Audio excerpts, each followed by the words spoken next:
Vous avez raison d'applaudir avant. Je prends déjà ça. Non, j'ai besoin de faire une petite transition, en fait, parce que j'avoue que j'étais assez bluffée par la présentation d'avant, de Jean-Loïc. Et bluffée, ou un vocabulaire plus joli serait de dire sous le charme. Je trouve que ce qui a été réalisé est fort et qu'on voit une transformation qui concerne tout le monde à tout niveau de l'entreprise, portée par la direction. Et donc, j'ai besoin de dire ça aussi côté aéroport de Paris. On est dans une grande entreprise de service. J'espère et je fais le vœu qu'un jour ce soit un directeur, un membre du COMEX qui vienne présenter une démarche. On en prend la voie, mais aujourd'hui, on est encore dans une entreprise où le Lean s'est fait plus à titre de petites expérimentations. Donc là, on va être uniquement focalisé sur la plateforme d'Orly, mais avec quand même de belles réalisations. Donc voilà, je vais vous présenter rapidement quelques chiffres clés, le contexte aussi de l'entreprise.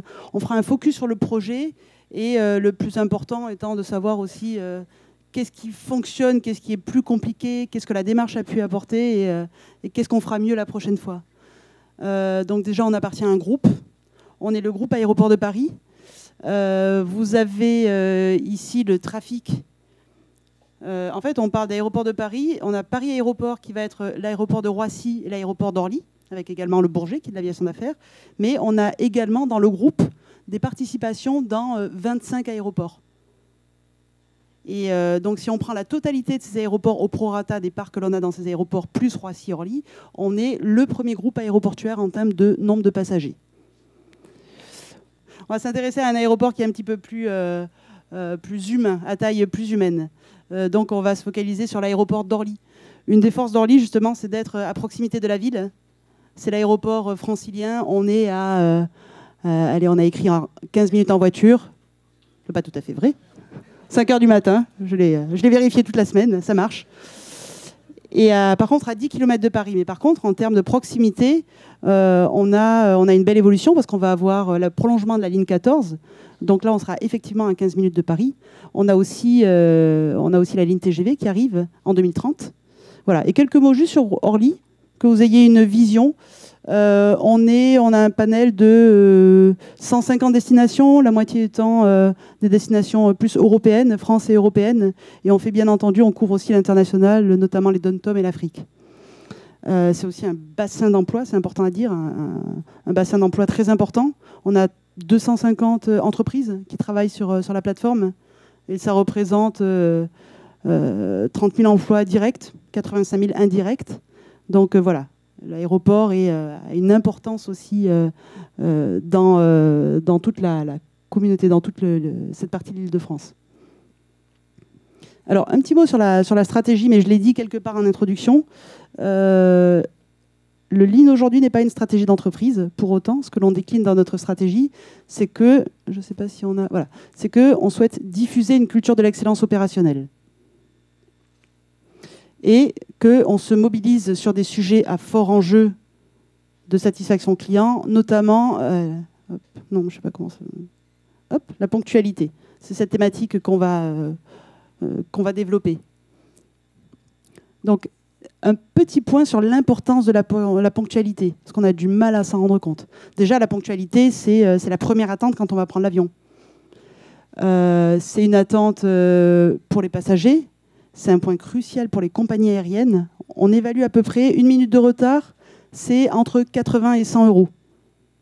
Le nombre de minutes de retard que l'on peut avoir en cumulé est conséquent.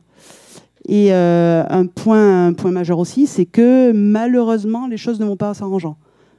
Entre l'année précédente et cette année, on a doublé le nombre de retards. Et les retards les plus importants sont aussi ceux qui se sont le plus accentués.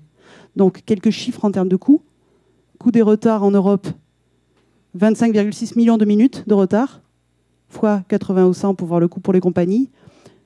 Pour les passagers aussi, c'est un coût, 1,7 milliard pour les passagers, parce que un passager qui va arriver en retard, etc., ça va engendrer aussi du coût pour lui. Pour l'aéroport, c'est bien entendu un enjeu majeur, parce qu'on a des enjeux de satisfaction client. On va devoir développer des infrastructures. En fait, on va répondre à l'attente client par des infrastructures.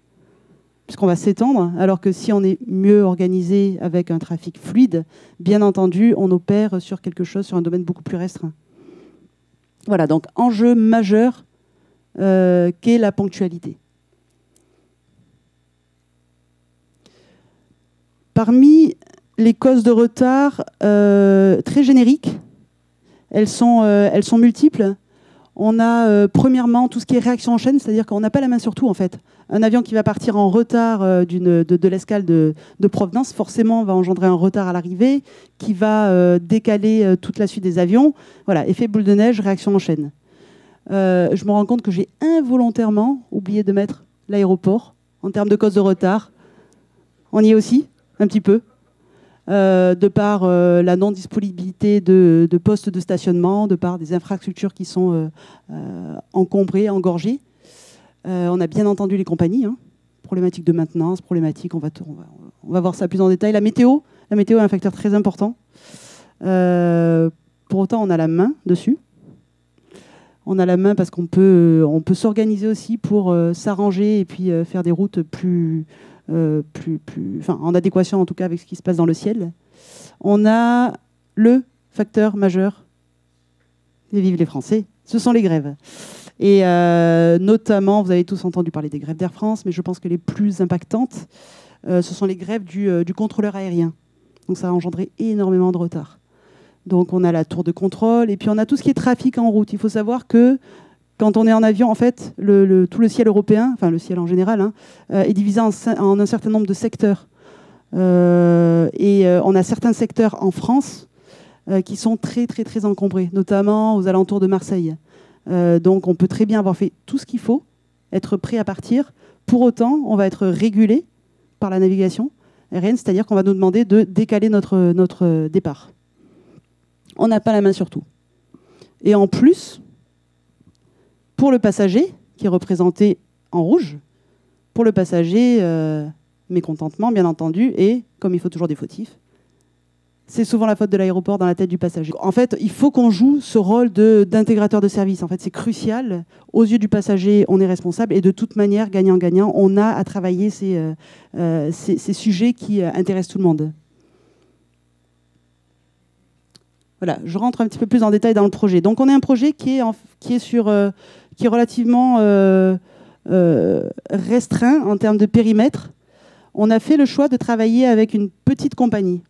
C'est la compagnie French Bee, qui est une compagnie française, une compagnie low cost, et uniquement sur un tronçon qui est Paris, l'île de la Réunion, sur les départs. Pourquoi? On s'est dit, on va sécuriser aussi le projet, mais pour autant, cette compagnie, elle fait partie du groupe du Breuil, donc ce qui veut dire derrière Air Caraïbes, ce qui veut dire d'autres grosses compagnies qui ont un trafic et qui sont plus impactantes pour l'aéroport. L'idée, c'est de montrer, en fait, notre but, c'était de montrer que la démarche fonctionne. En plus, voilà, le fait d'avoir une compagnie relativement récente, qui est arrivée en 2017, ça permet aussi d'avoir des gens très engagés. On a eu la chance, en fait, de travailler avec French Bee, avec un directeur d'exploitation très présent sur le terrain, très en lien et philosophiquement parlant aussi avec la démarche qu'on a mis en place. Donc c'est quelque chose qui a beaucoup aidé. Je vous le présente en images. Il s'excuse de ne pas avoir pu venir à l'extérieur aujourd'hui. Et je présente également, en fait, c'est pas moi qui aurais dû intervenir, hein, ce sont les acteurs du projet. Ils n'ont pas pu l'être. Et donc vous avez ici la responsable compagnie chez Aéroports de Paris. Donc ce sont les deux acteurs majeurs qui ont mené ce projet. Je vous présente d'abord, je fais court au suspense.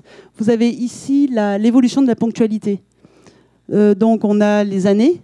En bleu, je ne sais pas si on voit bien en fait. En bleu, vous avez la ponctualité de la compagnie French Bee. Donc on est à 17% en janvier 2018.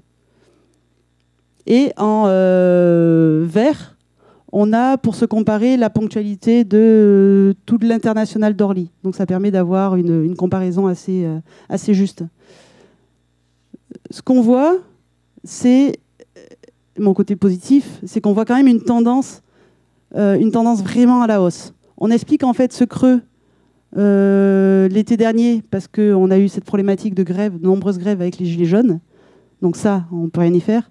Mais en règle générale, on voit quand même que... Oh, pardon. On a beaucoup de variations, mais on a tendance à vraiment s'améliorer. Et in fine, on est parti... on est peut-être à 17%, mais on était en moyenne à 30% hein, sur le début de l'exploitation jusqu'à janvier 2018. On est parti de 30% pour arriver à... En mars, on est à 77,8% de ponctualité. Donc c'est un gap énorme. On a continué. Ensuite, je n'ai pas mis les chiffres. Mais ce que me disait hier le directeur d'exploitation de French Bee, il disait, avant le projet, quand on était mauvais, un mois qui était mauvais, c'est 30% de ponctu. Maintenant, un mois mauvais, c'est 60% de ponctu. Donc c'est déjà quelque chose d'intéressant.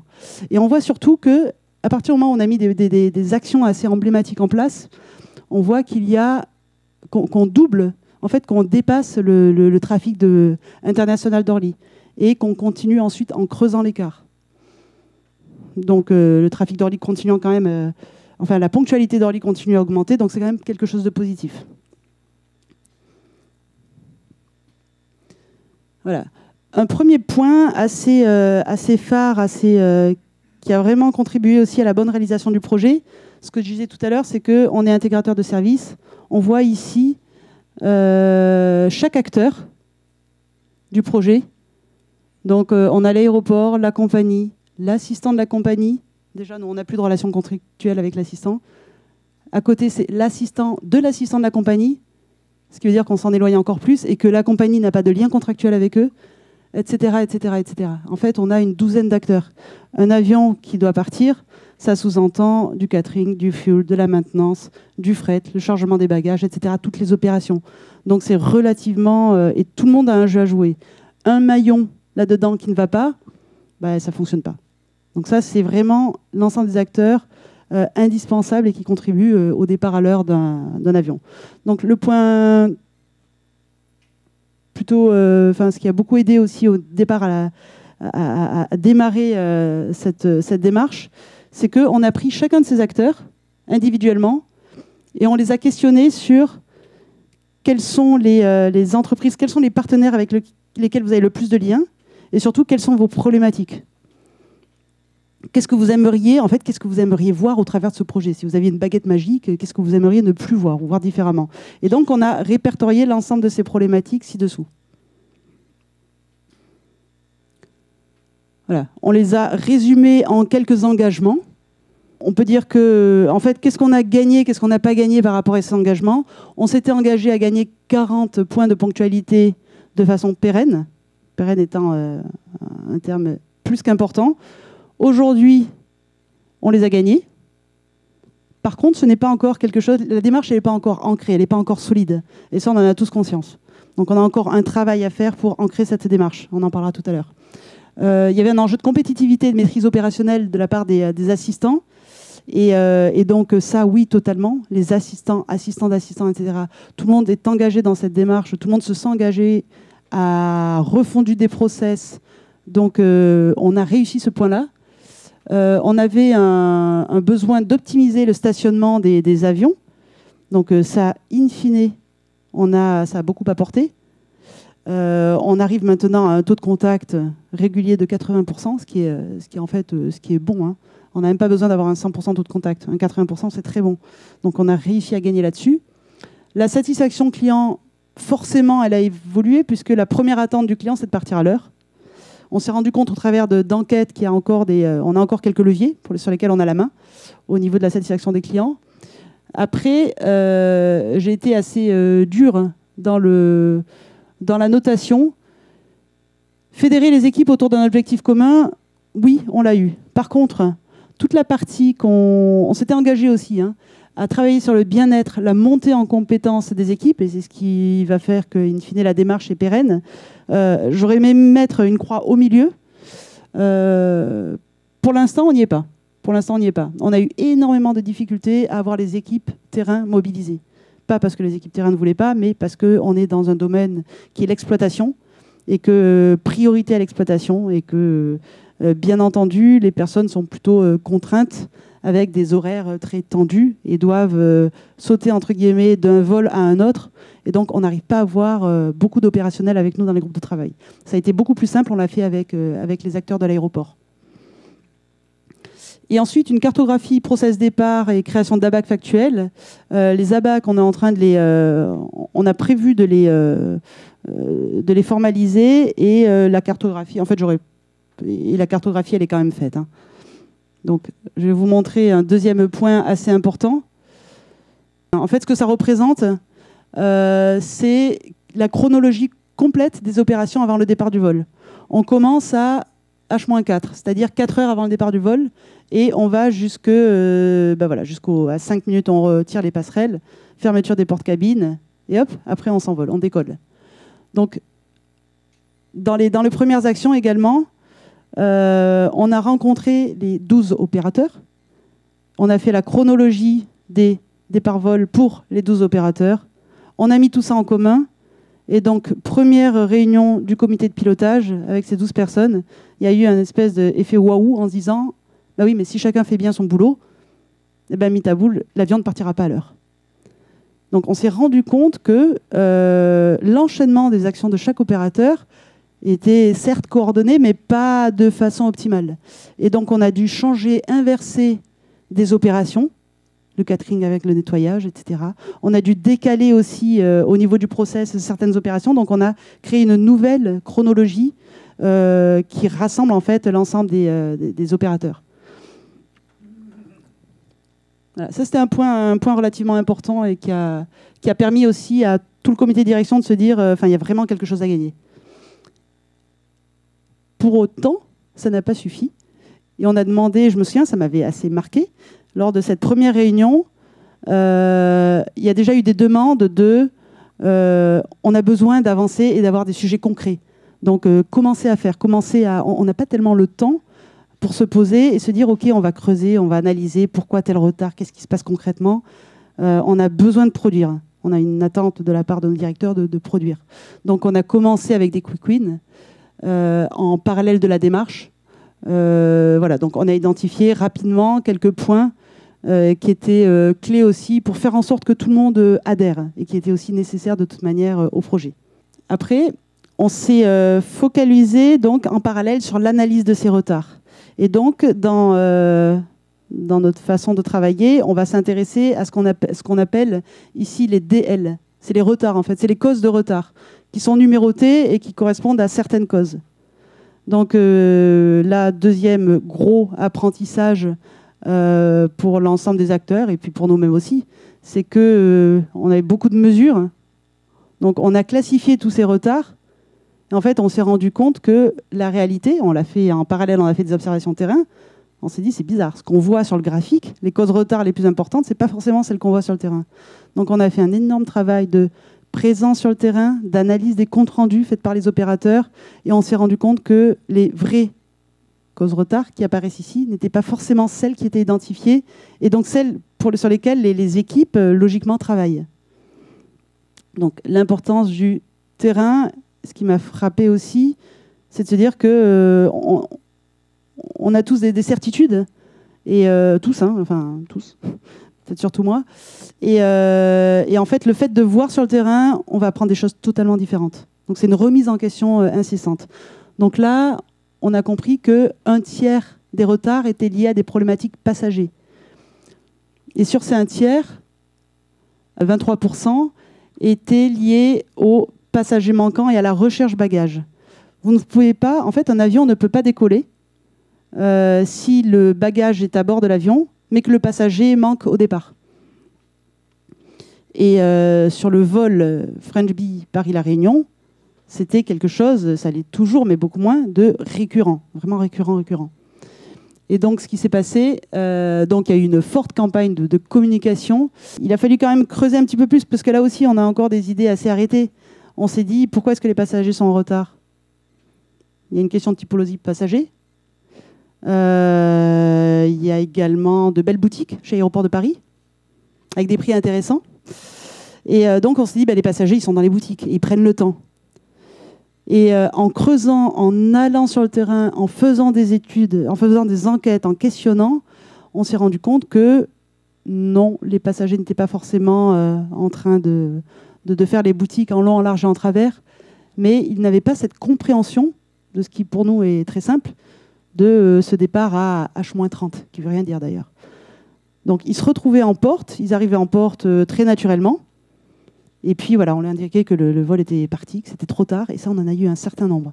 Et c'était plus à cause d'une mauvaise compréhension de leur part. Donc d'où toute la partie... donc il y a un énorme travail de fait par la compagnie sur le site internet, communication de la part de l'aéroport aussi sur les écrans vol. J'ai reçu hier...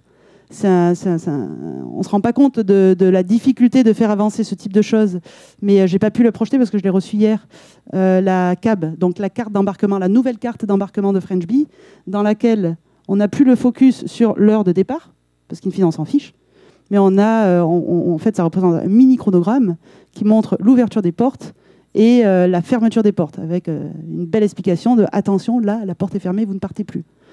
Donc ça, je pense que ça révolutionne aussi. Ça a révolutionné chez French Bee un mode de fonctionnement. Parce que si on fait une cab comme ça pour Paris-La Réunion, on la fait pour toutes les lignes. On ne la fait pas que pour la France, on la fait pour tout. Donc c'est des choses assez clés. Voilà. Et autre projet qui est intéressant aussi à discuter, c'est que, donc, qui dit recherche bagage dit perte de temps, parce que ça se fait obligatoirement juste avant le départ du vol. Donc on a mis en place une procédure qui est de se dire que les derniers passagers qui arrivent à l'enregistrement sont associés à leurs bagages en porte. C'est-à-dire qu'on ne va pas monter directement les bagages, mais quand les passagers se présentent, on fait monter les bagages en porte. Et donc, je parle de ce sujet qui est intéressant parce que, justement, on a commencé à faire le lien avec Air Caraïbes en se disant, OK, cette bonne action, on va la déployer également sur une compagnie autre. Donc, un petit exemple de ce que peut donner une action très simple de se dire, on va mettre sur la carte d'embarquement au démarrage un tag qui indique que la porte se ferme 30 minutes avant. On a fait des enquêtes où l'on demande aux passagers s'ils comprennent que la porte ferme 20 minutes avant le départ du vol. Donc ça, c'est les enquêtes quand il n'y a pas de tag. On a quasi un quart des passagers qui ne sont pas au courant que la porte va fermer à l'avance. Quand on a commencé les campagnes avec les stickers, on a refait ces mêmes enquêtes. Et voilà, uniquement 4% des passagers déclaraient ne pas être au courant de l'heure de la fermeture de la porte. Donc c'est des choses qui fonctionnent. Après, je disais qu'on pouvait encore continuer au niveau de la satisfaction passager, parce qu'on a des engagements de satisfaction passager, on se rend compte qu'on a encore à progresser sur le fait que les passagers ne savent pas qu'après les contrôles, il leur reste encore X temps à marcher. C'est un sacré parcours que de prendre un vol. Je vous parle de quelques autres sujets également, toujours liés à de l'observation de terrain, beaucoup d'observation de terrain dans le projet. Donc toujours beaucoup de certitudes qui sont en fait balayées par les observations de terrain et puis le côté factuel. On avait des problématiques au niveau de l'enregistrement et on s'est rendu compte qu'on automatise tout. On a des BLS, des bornes libre-service. Quand vous arrivez, vous passez par ces petites machines qui vous permettent d'imprimer votre carte d'embarquement et votre tag à mettre sur le bagage. Et en fait, on s'est rendu compte que les pannes récurrentes étaient liées à des problématiques climatiques. Il fait trop chaud, les appareils sont en panne. Il fait trop froid, les appareils sont en panne. Toute la logique aussi, toute la logique pour amener le passager à imprimer son tag était à optimiser. Donc on a revu aussi toute cette partie-là. Et donc on a gagné énormément de fluidité au niveau de l'enregistrement. Voilà. Un autre point qui nous a fait gagner beaucoup de temps, enfin beaucoup de points en termes de ponctualité, c'est aussi une volonté, en fait il y a une volonté de la compagnie de partir au minimum, d'essayer de partir vraiment au contact. Donc quand vous prenez l'avion, vous pouvez être au contact, c'est-à-dire aller directement dans l'avion, vous pouvez prendre un bus pour être ce qu'on appelle au large. Et donc il y avait une volonté de toujours, dès qu'il y avait un point de contact de libre, la compagnie était rapatriée au contact. Et donc les agents Aéroport de Paris avaient cette volonté d'essayer de rapatrier un maximum de compagnies, et la compagnie aussi. En plus, la compagnie doit payer le bus. Et c'est mauvais en termes de satisfaction passager. Et donc on a défini, on a calculé, on a mesuré, on a calculé qu'il fallait à minimum 2 heures pour pouvoir rapatrier un vol au contact et le faire partir à l'heure. Donc, il y a une règle assez claire qui a été mise en place et qui a été diffusée aussi pour d'autres compagnies, de se dire que 2 heures avant le départ, on ne bouge pas l'avion, on le laisse au large s'il est au large, on ne le rapatrie pas. Ça fait gagner beaucoup de points. Voilà. Et le sujet qui reste majeur, en fait, c'est toute la partie communication. Donc, je vous disais qu'on avait un certain nombre d'acteurs et qu'on avait besoin, nécessité d'avoir l'ensemble de ces acteurs. Donc, on a réalisé des ateliers de travail on a fait plein d'ateliers de travail. Hein, j'en présente quelques-uns. Donc, un qui est intéressant sur la communication, où on demandait à chaque acteur de dire qu'est-ce que j'attends comme information et de qui est-ce que cette information doit venir. Donc, je ne sais pas si vous voyez, les petits points rouges, c'est chaque fois qu'il y a un problème. Ben, je pense qu'il y a plus de petits papiers avec des points rouges que... Donc, on a identifié un nombre de problématiques à résoudre gigantesques. Et on a fait en parallèle un autre atelier de se dire, on a repris la chronologie, donc 4 heures avant le départ et jusqu'au départ. Donc, de quelle information j'ai besoin, à quel moment, de qui elle me provient et à qui je la donne. Donc, on s'est rendu compte qu'il y avait un acteur qui est majeur, qui est l'assistant de la compagnie, qui joue ce rôle, qui est censé jouer ce rôle de coordonnateur et de faire en sorte que chacun intervienne au bon moment. On n'a aucun vol où on puisse... en fait, la réalité, c'est qu'il n'y a aucun vol où on puisse savoir à l'avance qui intervient à quelle heure. Il y a forcément en exploitation toujours un petit aléa qui va décaler toute la chaîne. Et donc, c'est hyper compliqué parce que les acteurs peuvent être pris sur d'autres vols. Les assistants travaillent sur différents vols. Donc, il y a toute une logique d'organisation, d'optimisation à mettre en place au quotidien. Donc, un gros travail qui est fait sur le rôle de coordonnateur. Et donc, ce coordonnateur doit avoir une information très précise. Donc, actuellement, c'est un projet qui est encore en cours, en fait. Actuellement, on travaille sur la fiabilité de l'information. Le coordonnateur, ça paraît bateau au possible, mais qu'est-ce que ça peut engendrer de problématiques? Un coordonnateur qui a un assistant qui lui dit ok, j'arrive. Bah, est-ce que c'est j'arrive dans 20 minutes? Est-ce que c'est j'arrive dans 5 minutes? Tout ça, ça va chaque fois entraîner des réactions en chaîne sur les autres acteurs. Donc, un gros travail sur la fiabilité de l'information. Et une des causes racines, en fait, qui est encore en discussion, c'est que notre système de DL, de cause retard, c'est un système qui est imposé par IATA, c'est un système qui est lourdement ancré dans la boîte. Et donc, on s'est rendu compte que l'objectif de chaque acteur, de chacun de ces 12 acteurs, c'était absolument pas que l'avion parte à l'heure. Ce qui était important pour eux, c'était de ne pas avoir de cause retard qui leur était imputée. Et ça, c'est le point phare, le point majeur, la cause racine, sauf que c'est très compliqué à faire bouger. Très, très compliqué à faire bouger. Donc ça, c'est un petit peu dans les difficultés. C'est dans les difficultés. Donc, par rapport à ce point, on avance à tâtons. En fait, on fait des petites expés. Donc, on va essayer de travailler pendant 15 jours. En fait, on s'est engagé sur une période très courte, 15 jours, de faire fi de ces causes retard et puis de travailler uniquement la fiabilisation de l'information. On verra ce que ça amène sur 15 jours. Et donc, ça, c'est prévu pour juin. Voilà. Ce qui reste à faire, c'est ce côté, en fait, c'est ce côté ancrage. Ce qu'on n'a pas réussi à faire, c'est de faire monter en compétence les équipes. Maintenant, il faut qu'on arrive à passer davantage la main à la compagnie pour que, après chaque départ de vol, on puisse avoir les personnes présentes sur le terrain qui rapidement puissent se dire en petit débrief, ok, qu'est-ce qui fait que l'avion n'est pas parti à l'heure aujourd'hui? Qu'est-ce qu'on pourrait faire mieux?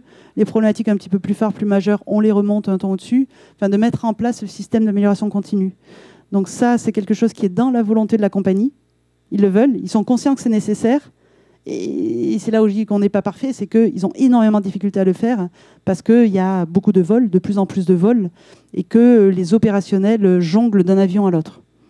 Donc là aussi, on va avancer en petites expés sur des périodes relativement courtes. Je reviens rapidement sur les points pour le prochain projet. Je pense que je reviendrai sur ces points-là, je les garderai. C'est l'importance d'avoir, dans la partie de définition du projet, pour avoir l'ensemble des acteurs, s'assurer qu'on répond bien à chacune de leurs parties, chacune de leurs attentes. Et donc là, on est sûr que, quel que soit le nombre d'acteurs, s'ils ont tous pu dire « Ok, moi j'ai besoin de ça », et si on s'engage à y répondre, on les aura avec nous. Ça, c'est capital.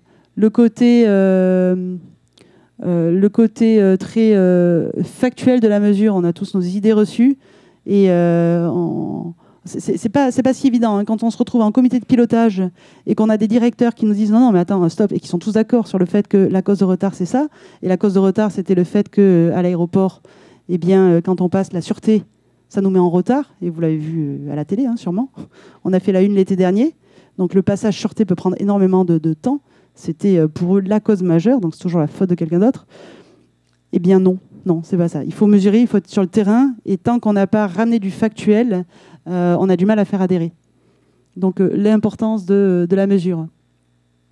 Le côté creuser les problématiques, on pense toujours, enfin il faut vraiment aller à cette cause racine, mais ça vous l'avez bien en tête.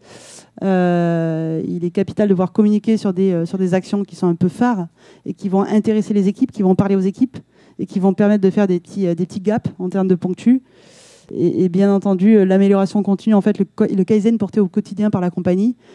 Pas quelque chose qu'on a réalisé, mais par contre, bien entendu, dans les bonnes pratiques. Les difficultés. Malgré tout, moi j'ai une petite frustration, en fait. J'ai une petite frustration parce qu'on a du mal à faire bouger ces causes racines. Et je pense à refaire, je pense que je demanderai un engagement du sponsor un petit peu plus fort. On a eu, en fait, première réunion, l'ensemble du comité de direction, l'ensemble du COPIL présent. Deuxième réunion, on est descendu au niveau des directeurs d'exploitation. Et le COPIL était plus présent. Non pas parce qu'ils n'étaient pas intéressés par le projet, parce qu'ils ont 3 milliards de choses à faire. Et donc forcément, au début, on était sur une démarche de 6 mois. On était censé terminer cette démarche, passer la main, parce que ça ne s'arrête jamais, en août. Et le fait, je pense, de ne pas voir le sponsoring au haut niveau sur toute la durée du projet, présent physiquement, voilà, les choses mettent beaucoup plus de temps à se faire. Et on voit qu'on obtient des résultats qui sont plus qu'importants pour la compagnie, pour tout le monde, in fine pour le client, le passager, sauf qu'on en est à 1 an et demi. Donc tout ça, c'est lié aussi à une communication en haut lieu. Je pense qu'on aurait dû.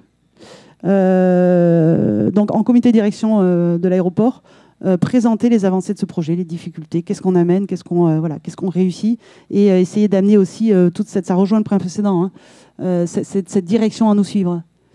Le côté cause racine, je pense que qu'il faut davantage préparer aussi la direction au fait que on va avoir petit à petit dans l'avancée du projet, on va avoir des problématiques à résoudre si on veut avancer, et ces problématiques, elles peuvent être impactantes. Donc jusqu'où veut-on aller ?